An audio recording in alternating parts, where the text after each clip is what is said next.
can start. Exactly when would the rollout be?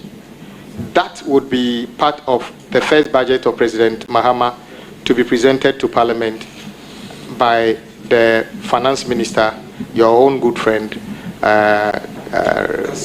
Kasiel, Dr. Kasiel Atuforsen. So,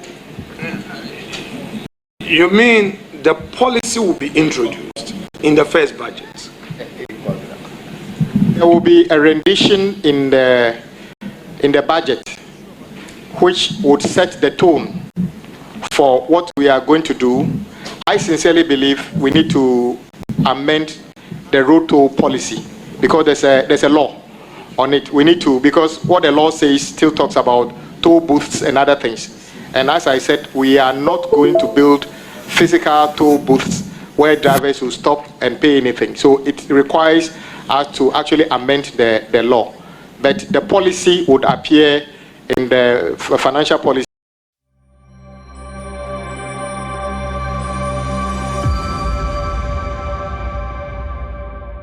You work very hard.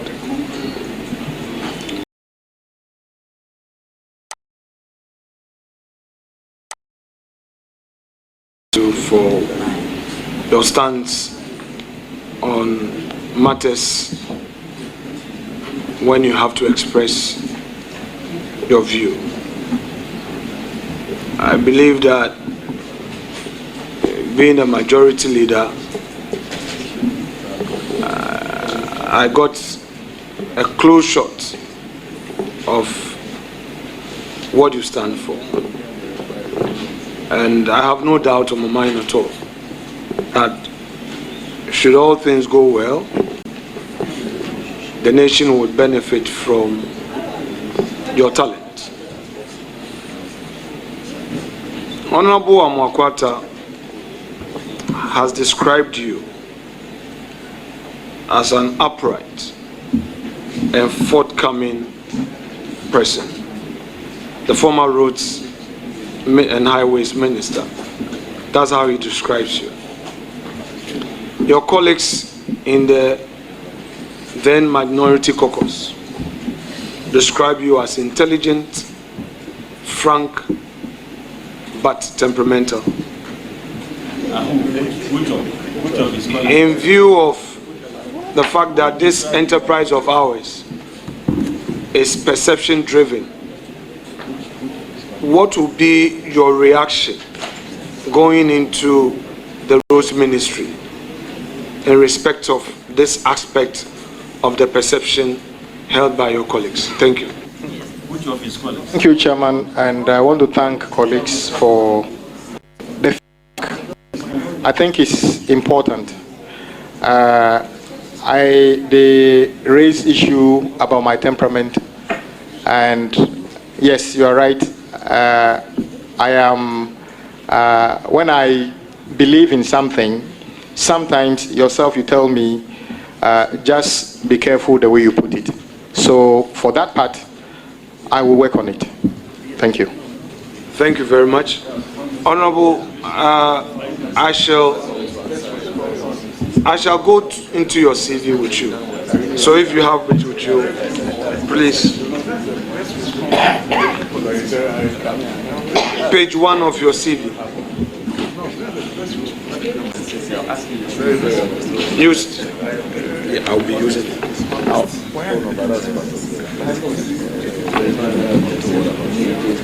Page 1 of your CV. You state your name as Kwame Governs Agboja, whereas the communication from His Excellency refers to you as Governs Kwame Agboja. What is the right way? What is the right way? I prefer to be called Kwame Agboja. Yes, Chairman, I just want the correct full name. It's in my passport and on my Ghana card is Kwame. My middle name is Governs. My Christian name or first name is Kwame. Abuja. I know people don't understand it, but I prefer my name to be Kwame. So my middle name is Govans. Very well. So, Kwame, in all difficulties and dangers, in whom would you put your trust? In Jehovah. Well, that assured, I shall proceed with the necessary questions for this your vetting. If you look at page 1 again, you have languages spoken and written. And you have there Ewe, tree, English. I speak my broken Anlo with you, and then we speak English 99% of the time. My Anlo is not good at all, as you may know, because of my Efutu, dilution. So I don't speak tree with you. Is it the case that you speak the tree and write the tree as well? I not, but I'm sure you've heard me even on radio speaking some tree. That is why I say I speak some tree. English. Very well. So Kwame, hometown, you have Adaklu, Kodiabe. Correct me if the pronunciation. Yes, Adaklu Kodiabe. So what you mean is that daddy and mommy come from Adaklu Kodiabe? No. Please clarify. Yes. My father comes from Kodiabe. My mother side comes from some other places and settled at Old Baika in the Oti region.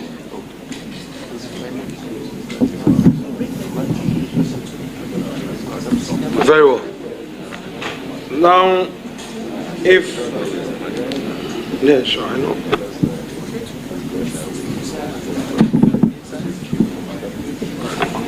Now, if I go through your CV again, the same page 1, you have your experimental JSS, Ho, 1985 to 88. Then you have Mauli School, Ho, where you had your GCE O levels, 1988 to 91. Does that mean that because you finished the JSS, you started from Form 2? Yes, I went to the experimental JHS. Well, JSS those days it was called. So when you finish your 3 years there, you go straight to secondary school, Form 3. Then you just do 2 years, then you do the O level. That is why it's like that. Very well. So I just needed you to clarify. Please, let's go to page 2 of your CV. So you've indicated the 2014 to date, K and Partners Limited. Position held, principal consultant. I need 2 clarifications from you. 1, were you a registered director of this company, or you were just an employee? I'm the founder of the company. Very well. Then, when you come to Architects Co-Partners Limited, you also have the consultant into bracket partner. Again, clarify. Are you a partner by directorship and ownership, or you are just a partner? I operated K and Partners in the United Kingdom until I returned to Ghana in 2010. It was still in operation when I got to Ghana. I got involved in Architect Co-Partners, who belongs to a relative. And I took it over as the principal consultant. And then since then, I'm still a director and a partner of Architect Co-Partners as well. Yes, so just the clarification again, because you said 2010 to date, you know, if you check on it, 2010 to date. So I just wanted you to clarify whether whilst you were in Ghana serving as a member of parliament, you were still in the employ of that company, and whether the company at all was operational, you know. Architect Co-Partners is not very active today. KN Partners is slightly more active than Architect Co-Partners. But you will see 2010 till today simply because I got involved with Architect Co-Partners since 2010 and closed down KN Partners in the UK and restarted it in Ghana from 2014.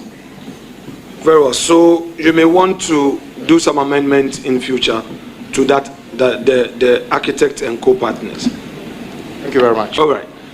Honorable, so again, normally we take dispensation from the speaker to practice our profession, those of us who are still in active projects. Did it ever happen that the need arose for you to take some permission from speaker to enable you practice, or really you were not too active? Yes, in fact, I was a member of one of my favorite committees is a committee of members holding office of profit. So I made sure I took permission. We just started the 9th Parliament, and I will be doing that as soon as Parliament is properly constituted. Well, suffice to state that you may not have the time to practice your profession.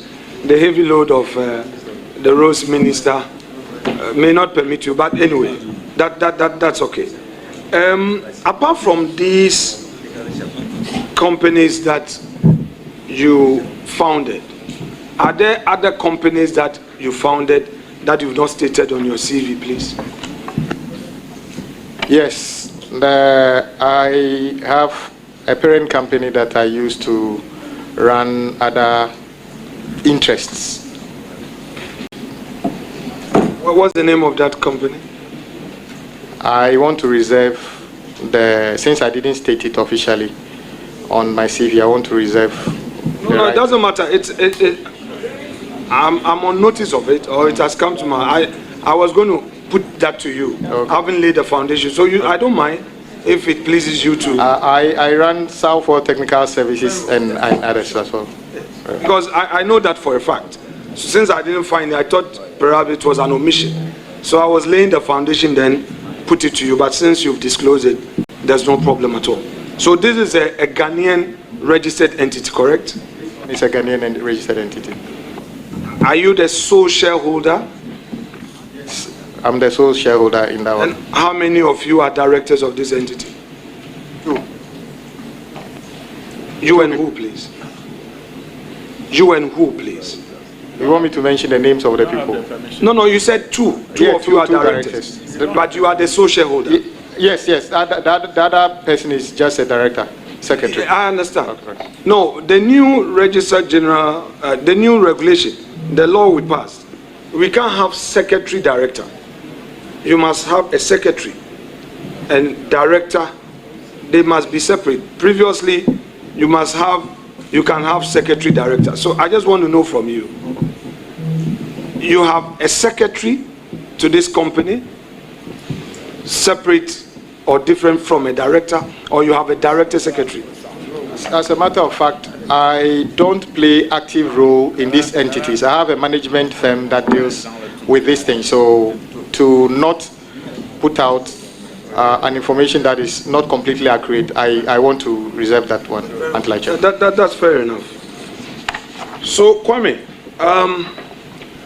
let's go into your days as a minority chief whip. I still remember your midnight calls and early morning calls where you would state the principled position to me that although we've had an agreement to support government business, the party position is that you shouldn't. And you don't hide that for me, which I respect you for. One of the things you never did was to surprise me. So at least I knew what stance you had. Now, tell me, why is it that a lot of the times when you were opposing me, you look elsewhere? You wouldn't look in the correct direction. Why? What really was going through your mind? Why would you look? Why would you look down or look elsewhere in the process of firing at me, your tribesman?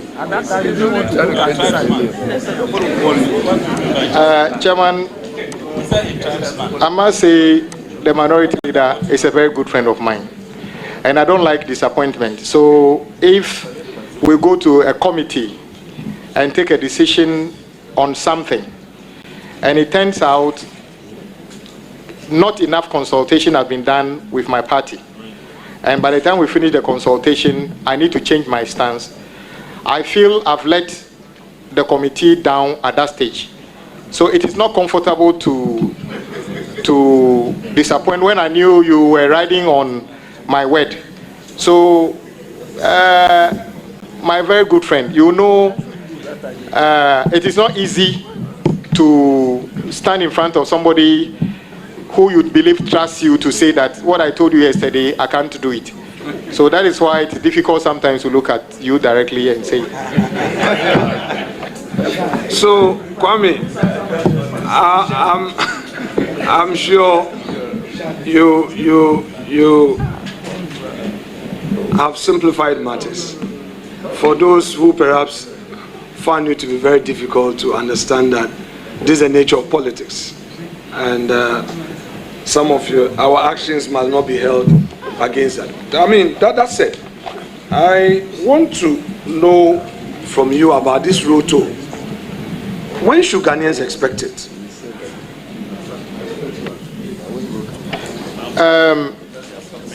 The issue about the road toll got the attention of the whole country. I'm of the view we shouldn't just, as a ministry, hurriedly put together something and spring a surprise on the public. I believe there has to be some engagement to consolidate our position.